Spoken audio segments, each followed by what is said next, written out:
অবশ্যই কোরআন থেকে কথা শুনবো। কে বেজার হবে, কে খুশি হবে, এটা আমাদের দেখার সময় নেই। কোরআন থেকে আলোচনা হবে, মানুষ কোরআন থেকে, এখান থেকে আমরা যতক্ষণ পর্যন্ত থাকবো আপনাকে নিয়ত করে বসতে হবে, আমরা এইখান থেকে আজকে যতক্ষণ থাকবো আমরা এখান থেকে কিছু নিয়ে যাওয়ার চেষ্টা করবো। না শুধু এক কান্দে শুনবেন আর এক কান্দে বের করে দিবেন, এটা শুনলে হবে না। আপনি আমলের নিয়তে বসতে হবে। যেগুলো আপনি শুনবেন, একটা কথা যদি আপনি বাড়ি পর্যন্ত নিয়ে যেতে পারেন, অবশ্যই এই কথাটা আপনি যদি বুঝে শুনে আমল করতে পারেন, এটা আপনার জন্য নাজাতের মাধ্যম হয়ে যাবে। সুবহানাল্লাহ। এজন্য আমরা কই থেকে কথা শুনবো? কোরআন থেকে কথা শুনবো। আল্লাহ রাব্বুল আলামিন মানুষকে কথা বলার শক্তি দিয়েছে। কে দিয়েছে? না অন্য কে দিয়েছে? আমার দেশের প্রেসিডেন্ট দিয়েছে, এমপি মন্ত্রী দিয়েছে। এই জবান দিয়ে কথা বলার শক্তি দিয়েছেন কে? আল্লাহ রাব্বুল আলামিন। এজন্য এই যে আমরা কথা বলি, এই কথাটা সাপ্লাই দেয় কে? এই যে আমার জিহ্বা আছে না, জিহ্বা নাড়াইতে পারি দিলেই তো কথা বলতে পারি। কথা ঠিক না? ঠিক। অনেকের জিহ্বা আছে কিন্তু কথা স্পষ্ট হয় না, আছে না? নাই? যাদের দেখবেন আপনার যে একটা ছোট্ট একটা জিহ্বা থাকে, আমার জিহ্বা যেটা বলা হয়, এটা যদি কারো সমস্যা হয়, ছোট বড় হয়, আর কথা বলতেও সমস্যা হয়। কথা ঠিক না? ঠিক। অনেকেরই জিহ্বা আছে কিন্তু কথা বলতে পারে না। আল্লাহ যদি আমাকে কথা বলার শক্তি না দেন, তাহলে কি কথা বলা যাবে? আমাদের জিহ্বাটা মাত্র 4 ইঞ্চি। কয় ইঞ্চি? 4 ইঞ্চি জিহ্বা। কিন্তু এর চাইতেও বড় জিহ্বা আছে না নাই? আছে। দেখবেন অন্য প্রাণী, গরু, মহিষ, আপনার এগুলোর জিহ্বা আমাদের চাই ছোট না বড়? ওরা কি কথা বলতে পারে? কথা বলতে পারে? এই ক্ষমতা আল্লাহ আমাদের দেন নাই। কিন্তু আল্লাহ রাব্বুল আলামিন আমাদেরকে কথা বলার শক্তি দিয়েছেন। বিদায় আমরা কোরআন থেকে সত্য কথাটাই বলার চেষ্টা করবো ইনশাআল্লাহ। আল্লাহ রাব্বুল আলামিন যদি আমাকে তৌফিক দান করে, আপনারা তো থাকবেন না যাবেন? থাকবেন তো ইনশাআল্লাহ? অবশ্যই থাকবেন। আল্লাহ রাব্বুল আলামিন এই কোরআনুল কারীম নাযিল করেছেন গোটা 30 পারা। কয় পারা? 30 পারা নাযিল করেছেন। আল্লাহ তাবারক ওয়া তাআলা কোরআনের প্রথম নাম্বার সূরার নাম কি বলেন? সূরাতুল ফাতিহা। কোন সূরা? সূরাতুল ফাতিহা কোরআনের প্রথম নাম্বার সূরা। দ্বিতীয় নাম্বার সূরা হলো সূরাতুল বাকারা। কথা ঠিক না? এটা আল্লাহ রাব্বুল আলামিন কোরআন যখন আমরা কভার করি, এর প্রশংসা শুরু হয় কার? কার প্রশংসা শুরু হয়? আল্লাহ রাব্বুল আলামিন কোরআন আয়াত নাযিল করে জানিয়ে দেন, আলহামদুলিল্লাহি রাব্বিল আলামিন। আল্লাহু আকবার। আল্লাহ রাব্বুল আলামিন এই কোরআন নাযিল করেছেন। আল্লাহ তাবারক ওয়া তাআলা কোরআনের কভার খোলা মাত্রই আল্লাহ রাব্বুল আলামিনের প্রশংসা শুরু হয়ে যায়। একমাত্র রবের প্রশংসা দিয়ে আল্লাহ কোরআন শুরু হয়ে যায়। কার প্রশংসা দিয়ে? আল্লাহর প্রশংসা দিয়ে শুরু হয়ে যায়। আরেকটু যদি আমি সামনের দিকে আগাই, আল্লাহ রাব্বুল আলামিন আবার আয়াত নাযিল করে জানিয়ে দেন, যালিকাল কিতাবু লা রাইবা ফীহি। আল্লাহু আকবার। আল্লাহ রাব্বুল আলামিন এই কোরআন চ্যালেঞ্জ করে, চ্যালেঞ্জ ছুড়ে দিলেন, এই কিতাবের মধ্যে কোনো সন্দেহ নেই, কোনো ভুল নেই, ভুলের অবকাশ মাত্র এই কোরআনে নেই। আছে? ভুল আছে কোরআনে? যত যুগে মানুষ এই কোরআনের পিছনে লেগেছে, কোরআনকে ভুল ধরবে, ওই কোরআনের পিছনে যারা লেগেছিল, ওই মানুষগুলো কোরআনের ভুল ধরতে এসে নিজের জীবনের ভুল বের করে তিনি সংসারিত মুসলমান হয়েছে। যারা কোরআনের পিছনে লেগেছিল, কোরআনের ভুল করার জন্য আসছিল, ওই মানুষগুলো নিজের ভুল বুঝতে পেরে তারা অন্য ধর্ম থেকে মুসলমান হয়েছেন। আজকে আমরা কিছু সংখ্যক মুসলমান আমরা আছি এই বাংলাদেশের মধ্যে, অধিকাংশ 95% যে দেশে মুসলমান, আজকে কিছু সংখ্যক মুসলমান এ কোরআন এ দেশে চালু হোক এটা চায়। চাই কি? যদি চাইতো বাংলাদেশে 95% যে দেশে মুসলমান, ওই দেশে আপনার কোরআনের পার্লামেন্ট করতে হাজারো মানুষের জীবন দিতে হয়। কথা ঠিক না?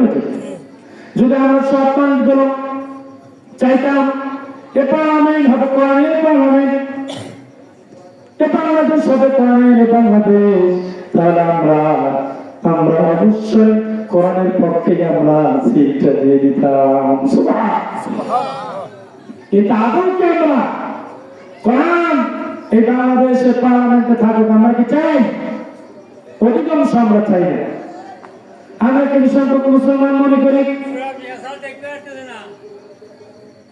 আমরা কিছু সংখ্যক মুসলমান মনে করি যে কোরআন শুধু মসজিদে থাকবে, আমরা মনে করি কোরআন শুধু মাদ্রাসায় থাকবে। আমরা কিছু সংখ্যক মানুষ মনে করি এ কোরআন শুধু হুজুররা পড়বে। কথা ঠিক না? কিছু সংখ্যক মনে করি যে কোরআন শুধু হুজুররাই পড়বে আর হুজুররাই বুঝবে। আমাদের সাধারণ মানুষের বোঝার দরকার নেই, এরকম আমরা মনে করি কি করি না? অবশ্যই মনে করি। এজন্য কোরআন শুধু হুজুরদের জন্য নয়, কোরআন শুধু মাদ্রাসায় থাকবে এটা নয়, কোরআন শুধু মসজিদে থাকবে এই কোরআন এইটার জন্য আল্লাহ নাযিল করেন নাই। এই কোরআন দিয়ে মানুষ নিজের পরিবার থেকে নিয়ে শুরু করে, রান্নাঘর থেকে শুরু করে পার্লামেন্ট পর্যন্ত এই কোরআন থাকার দরকার আছে না? আছে না? আল্লাহ রাব্বুল আলামিন এজন্য বলেন যালিকাল কিতাবু লা রাইবা ফীহি, এই কোরআনের মধ্যে কোনো সন্দেহ নাই, কোনো ভুল নেই, ভুলের অবকাশ নেই। এজন্য এই কোরআনের পক্ষে থাকবে যারা, কোরআনের পক্ষে আসবে যারা, ওই মানুষগুলোর দাম আমার আল্লাহ রাব্বুল আলামিন বাড়িয়ে দেবেন। সুবহানাল্লাহ। ওমর রাদিয়াল্লাহু তাআলা আনহু তিনি একজন জিরো মানুষ ছিলেন। কি মানুষ ছিলেন? যে মানুষটা হুজুর সাল্লাল্লাহু আলাইহি সাল্লামকে হত্যা করার জন্য আসছিল, কিন্তু এই মানুষ যখন কোরআনের পক্ষে আসেন, কোরআনের পক্ষে যখন তিনি আসছিলেন, এই মানুষটাকে আল্লাহ রাব্বুল আলামিন জিরো থেকে হিরো বানিয়ে দিয়েছিলেন। আল্লাহু আকবার। আজকে যদি বাংলার মুসলমান কোরআনের পক্ষে আসে, কোরআন খুলে খুলে পড়েন আর বসেন, আল্লাহ রাব্বুল আলামিন আজকেও আমাদেরকে জিরো থেকে হিরো বানিয়ে দিবেন। কে বানিয়ে দিবেন? বিশ্বাস আছে? আছে তো বিশ্বাস? বিশ্বাস হবে ইনশাআল্লাহ? তাহলে অবশ্যই আজকে থেকে আমরা কোরআনের পক্ষে থাকবো না বিপক্ষে থাকবো? বলেন। কোরআনের পক্ষে থাকলে কিন্তু আবার সমস্যা আছে। কি সমস্যা আছে? কোরআনের পক্ষে যে মানুষগুলো থাকবে ওদের বিপদ আছে না নাই? এদের জেল জুলুম নির্যাতন আছে না নাই?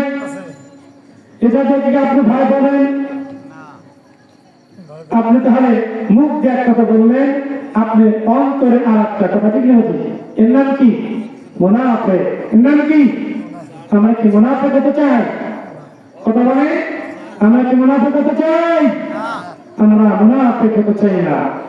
এই জন্য আপনার অন্তরে একটা থাকবে, আপনার মুখ দিয়ে এক কথা বলবেন, এমনটা যেন কোনোদিন না হয়।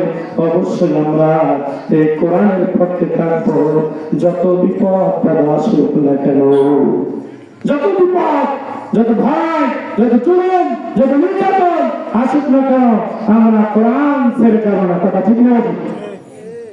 এই জন্য আল্লাহ রাব্বুল আলামিন কোরআন আয়াত নাযিল করে জানিয়ে দেন, ইয়া আইয়ুহার রাসূল বাল্লিগ মা উনজিলা ইলাইকা মির রাব্বিক ওয়া ইন লাম তাফআল ফামা বাল্লাগতা রিসালাতা আল্লাহু ইয়াসিমুকা মিনান নাস ইন্নাল্লাহা লা ইয়াহদিল কওমান কাফিরিন। আল্লাহু আকবার। বিশ্ব নবীর উপরে যখন কোরআন নাযিল হয় এর আগে বিশ্ব নবীকে আল আমিন উপাধি দিয়েছিল কারণ কাফের বেঈমান যারা ছিল বিশ্ব নবীকে আল আমিন উপাধি দিয়েছিলেন। কিন্তু আল্লাহ রাব্বুল আলামিন যখন কোরআন নাযিল করেন আয়াত নাযিল করে জানিয়ে দিলেন, ও নবী আমি আপনার উপর যে কিতাব নাযিল করলাম, যে কোরআন আমি আপনার উপর নাযিল করে দিলাম, এই কোরআন তো আপনি মানুষকে দাওয়াত দিবেন। কি দিয়ে? কোরআন কি দিয়ে? কোরআন দিয়ে আপনি মানুষকে দাওয়াত দিবেন। যখন কোরআন নাযিল হওয়ার পূর্বে কাফের বেঈমান হুজুর সাল্লাল্লাহু আলাইহি ওয়াসাল্লামকে আল আমিন উপাধি দিয়েছিলেন। কিন্তু যখন কোরআন নাযিল হয়ে গেল, কোরআন দিয়ে যখন মানুষের মধ্যে দাওয়াতি কাজ শুরু করে, তখন উদ্বা সাহেব আবু জাহেল এরা নবীকে সহ্য করতে পারেন না, এরা বিশ্ব নবীকে শুনতে পারেন না। যখন কোরআনের দাওয়াত শুরু করলেন তখনই তাদের গার মধ্যে চুলকানি শুরু হয়ে গেল। কি শুরু হলো? চুলকানি শুরু হয়ে গেল। আপনি মসজিদ থেকে আপনার মসজিদের ইমাম, আপনার মসজিদের খতিব, উনি যদি সারা বছর মসজিদের মেম্বারে বসে আপনাকে নামাজের দাওয়াত দেয়, আপনাকে নামাজের দাওয়াত দেয়, কোনো সমস্যা হবে না। যখনই বলা হবে আজকে থেকে কোরআনের আইন দিয়ে আপনাকে চলতে হবে, তখনই সমস্যা আছে না? কারণ হলো যখন আপনি কোরআন দিয়ে চলবেন তখন আপনি ঘুষ খেতে পারবেন না। যখন আপনি কোরআন দিয়ে চলবেন আপনার এই সমাজের মধ্যে আপনার সুদ থাকবে না, সুদের কারবার থাকবে না। যখন কোরআন দিয়ে চলে যাবে তখন সুদ থাকবে না, ঘুষ থাকবে না, অন্যায় জুলুম নির্যাতন থাকবে না। আপনার মেম্বার যারা আছে, চেয়ারম্যান যারা আছে, এরা গরিব দুঃখী এতিম মিসকিনদের হকগুলো নষ্ট করতে পারবে না। এই জন্যই তো আপনার জাতীয় সংসদ নির্বাচনে ভোট ইঞ্জিনিয়ারিং হয়েছে। কারণ একটা কোরআন মানুষ যারা দেয়, যদি ক্ষমতায় আছে তাহলে আমরা তো দেশের টাকা বিদেশে পাচার করতে পারবো না। কথা ঠিক না? আমরা তো মানুষের অন্যায় উপর জুলুম নির্যাতন করতে পারবো না। আমরা তো এতিম মিসকিনদের টাকা আত্মসাৎ করতে পারবো না। এজন্য তারা ভোট ইঞ্জিনিয়ার করে যারা কোরআনের পক্ষে কাজ করতে চায় এদেরকে ক্ষমতার আসলে বসাতে চায় না। কথা ঠিক না? কিন্তু আল্লাহ রাব্বুল আলামিন একদিন আপনাকে বলবেন, আপনি যত কিছু হন না কেন একদিন আল্লাহর কাছে আপনাকে ধরা দিতে হবে। এই জন্য বিশ্ব নবীর উপরে যখন তিনি কোরআন দিয়ে দাওয়াত শুরু করেন, কোরআন দিয়ে মানুষের মাঝে দাওয়াত যখন শুরু করেন, যত অত্যাচার জুলুম নির্যাতন আসুক বিশ্ব নবীর থেকে কি পিছপা হয়েছে? পিছপা হয়েছে? এখান থেকে পিছপা হন নাই। এই জন্য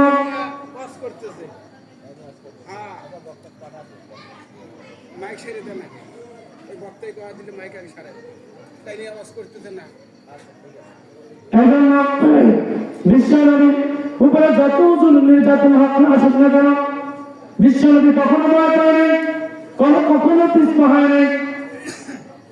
এই জন্য আজকে আমরা যারা কোরআন দিয়ে রাষ্ট্র পরিচালিত করতে চাই, এই সমাজকে পরিচালিত করতে চাই, আমরা কোন বাধা যত বিপদ বাধা আসুক না কেন আমরা কি ভয় পাই? কথা বলেন, আমরা কি ভয় পাই? আমরা কখনোই ভয় পাবো না। আমরা সামনের দিকে এগিয়ে যাবো। এই বাংলাদেশ কোরআনের রাষ্ট্র হোক বা না হোক এটা আমার দেখার বিষয় নয়। আমি কোরআনের পক্ষে আছি কিনা আছি যা আল্লাহ দেখবে। আপনি কোন পক্ষে আছে, কোরআনের পক্ষে নাকি কোরআনের বিপক্ষে, আল্লাহ রাব্বুল আলামিন এইটা আপনাকে দেখবে। কথা ঠিক না? আপনি সারা জীবন মসজিদে ঢুকায় কপাল কালো করলেন, এটা আল্লাহ দেখবেন না। আপনি মসজিদে গেলে নামাজ পড়েন, হজ করেন, যাকাত দেন, কিন্তু আপনি চান না এই দেশ কোরআনের রাষ্ট্র হয়ে যাক। এটা আমি চাই না। তাহলে আব্দুল্লাহ বিন উমাইর বিশ্ব নবীর পেছনে নামাজ পড়েছেন, বিশ্ব নবীর সাথে থেকেছেন, কিন্তু তিনি অন্তরে চায় নাই বিশ্ব নবী নেতা হয়ে যাক, আব্দুল্লাহ বিন উবাই এটা তিনি মনে মনে চায় নাই। কি চায় নাই? আব্দুল্লাহ বিন উবাই মনে মনে এটা চায় নাই যে বিশ্ব নবী তিনি নেতা হয়ে যাক, কোরআন দিয়ে রাষ্ট্র পরিচালিত করো। আব্দুল্লাহ বিন এটা চায় নাই। এজন্য আব্দুল্লাহ বিন উবাই যখন মারা গিয়েছিলেন, হুজুর সাল্লাল্লাহু আলাইহি সাল্লাম দোয়া করতেছেন, একবার হাত তোলেন দোয়া কবুল হয় না, আবার হাত তোলেন দোয়া কবুল হয় না, আবার হাত তোলেন 70 মারাতান ফালা ইয়াগফির আল্লাহু লাহু। একবার নয়, দুইবার নয়, 70 বার হাত তুলেছিলেন। কয়বার? 70 বার হাত তুলেছিলেন। কে হাত তুলেছিলেন? বিশ্ব নবী হাত তুলেছেন। আব্দুল্লাহ বিন উবাইয়ের জন্য আল্লাহ রাব্বুল আলামিন হাত ফিরিয়ে দিলেন। আর বলেন, আমার দোস্ত, আপনি যতবার হাত তুলেন না কেন, আব্দুল্লাহ বিন উবাইয়ের জন্য আমি আপনার দোয়া কবুল করব না। কারণ হলো তিনি আপনার পিছনে নামাজ পড়েছেন, আপনার সঙ্গে থেকেছেন। তিনি চায় নাই যে আপনি নেতা হয়ে যান, আপনি কোরআন দিয়ে রাষ্ট্র পরিচালিত করেন, আপনি রাষ্ট্র পরিচালিত করেন দিয়ে আব্দুল্লাহ বিন উবাই চায় নাই। এজন্য আপনি যত দোয়া করেন না কেন, আমি আপনার দোয়া আব্দুল্লাহ বিন উবাইয়ের জন্য কবুল করব না। আজকের বাংলার সমাজে যারা নামাজ পড়বে কালো করে ফেলবে কবান, যারা এটা করবে কিন্তু চায় না সমাজটা কোরআন দিয়ে পরিচালিত হোক, এই রাষ্ট্রটা কোরআন দিয়ে পরিচালিত হোক, যারা এটা চাবে না। এজন্য আপনি যদি মারা যান, আমিও যদি আজকে মারা যাই, আপনি সব হুজুর নিয়ে যদি বলেন বিসমিল্লাহি ওয়া আলা মিল্লাতি রাসূলুল্লাহ, আপনি যদি কথা বলবেন কোরআন, আপনি কবরে মানুষকে রেখে দিলে যারা সারা জীবন কোরআনের বিপক্ষে চলেছে, সারা জীবন ইসলামের বিপক্ষে চলেছে, যারা সারা জীবন কোরআনের বিপক্ষে কথা বলেছে, যারা সারা জীবন ইসলামের বিপক্ষে স্লোগান দিয়েছে, এই মানুষগুলো আপনি যদি কবর রেখে বলেন বিসমিল্লাহি ওয়া আলা মিল্লাতি রাসূলুল্লাহ, কখনো এটা বিশ্বনবী আপনাকে গ্রহণ করবে না। কারণ হলো একটাই, আমি সারা জীবন ইসলামের বিরুদ্ধে কথা বলেছি, আমি সারা জীবন আমার নবীর বিরুদ্ধে কথা বলেছি, কথা ঠিক না ঠিক? এই জন্য যত দুনিয়ান আপনি যদি দোয়া করেন, ওই আপনার জন্য আল্লাহ রাব্বুল আলামিন দোয়া কবুল করবে না। এই জন্য আমরা কার পক্ষে থাকবো? ইসলামের পক্ষে থাকবো, আমরা কোরআনের পক্ষে থাকবো।